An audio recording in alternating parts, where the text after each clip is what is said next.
Leute, probier's aber aus, haut den Lukas hier. Ein Schlag macht ihn zum Mann oder zur Memme. Lange hat sich Tom gedrückt, doch heute muss der Hammer hämmern.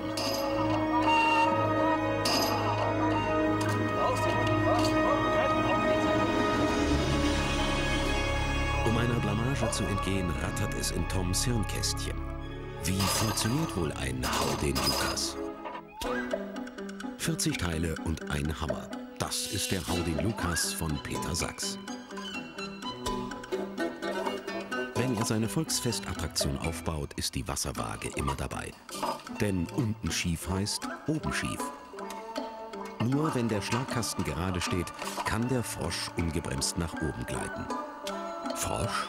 So heißt im amtlichen Baubuch das grüne Gewicht. Bei Peter Sachs gleitet es in einer verzinkten Autoleitplanke. Kein Flugrost kann sich ansetzen, denn nichts soll bremsen und ja keine technischen Tricks. Ich weiß nicht, woher sie sich aus den Fingern saugen, diese Geschichten, dass irgendwo ein Magnet ist oder irgendwo eine Bremse eingebaut ist. Aber das ist immer für jeden gleich. Magnet hat keinen Zweck, weil das Teil, was hier drin gleitet, aus Plastik ist. Also, Peter Sachs gibt sein Ehrenwort. Sein Hau den Lukas ist ehrliche Handarbeit. 100 Schrauben, Muttern und Flügelmuttern halten sein Geschäft Marke Eigenbau fest zusammen. Und das schon seit 23 Jahren. Eine Autohupe montiert er am Ende der Planke. Sie ertönt, wenn der Frosch ganz oben anschlägt. Und um ganz hoch zu kommen, da muss sich Peter Sachs schon dreimal strecken.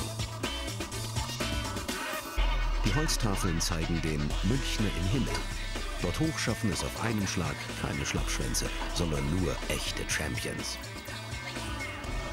Nach 3 Stunden ist der Hau den Lukas aufgebaut. Zur Kontrolle macht Peter Sachs den Deckel zu seinem Schlagkasten auf. Linst man in das mechanische Innenleben, erkennt man eine Sprungfeder, eine blaue Wippe und Expanderbänder, die der Schausteller oft austauschen muss, denn wie man sieht, walten hier rohe Kräfte. Wie funktioniert ein Hau den Lukas? Wichtig, genau zielen, auf den Stift. Eine Wippe überträgt die Kraft auf den Frosch. Und der fliegt umso höher, je stärker ihn die Wippe anschubst. Man braucht also ganz schön viel Power, um die Wippe zu bewegen. Nur die ganzen Muskeln nützen nichts, wenn man kein Augenmaß besitzt. Man muss draufhauen, aber man muss gut treffen, gerade treffen, genau in die Mitte rein drauf treffen, weil sonst wird die Kraft, die man aufwendet, um zu schlagen, geht dann daneben und dann ist die Kraft weg und dann kommt man auch nicht mehr so hoch. Also man braucht mehr Zielgenauigkeit als Kraft. Der Hammer sollte schwer sein, 8 Kilo wie dieser. Und man sollte ihn unten am Griff anpacken, für eine größere Hebelwirkung. Tom weiß jetzt, wie es geht. Und er kloppt den Frosch bis ganz nach oben, womit bewiesen sein dürfte, dass jetzt ein dünnes Hemd keine Angst vor dem Hau den Lukas haben muss.